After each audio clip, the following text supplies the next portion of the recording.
During last year's lockdown, we purchased 6 one-day-old chickens, and they've been part of the family ever since. Fresh eggs and silly walks. What else could you want? My 6 chickens are free range. They love foraging for weeds, grubs and insects from the soil and in the garden. They're pretty well behaved and don't make too much of a mess. In fact, they keep the snails and curl grubs controlled. We use their chicken manure for fertiliser, and now at spring, they are laying daily. Win, win, win. I upcycled an old picnic basket as their laying box and lined it with soft sugarcane mulch, and they lay their eggs here. It was wonderful that we could upcycle the children's old cubby house into the chook coop. The most important thing when you're keeping chickens, of course, is security and safety.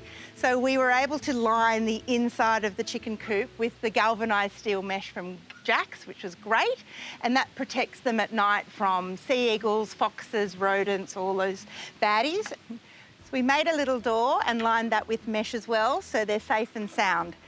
So today's job is to create a run. So they don't always get under my feet and they're not always free range, and when I've got guests over, I can put them in this area. I've got a couple of different types of mesh, I've got some stringing wire, and I've got a few star pickets. So let's get into it. I'm using Jack's Pro Series chicken netting, which is galvanised, so it won't rust. I also need some star pickets, tie wire and pliers, which I picked up from my local hardware store. I need to use the picket driver to get these star pickets into the ground. And the wire strainers will help to strain this wire so it's nice and tight.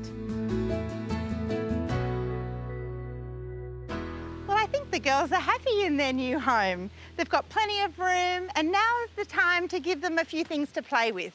Hanging up some veggies or some lettuce or a bunch of parsley, or maybe even a big, beautiful sunflower for them to peck the seeds out of.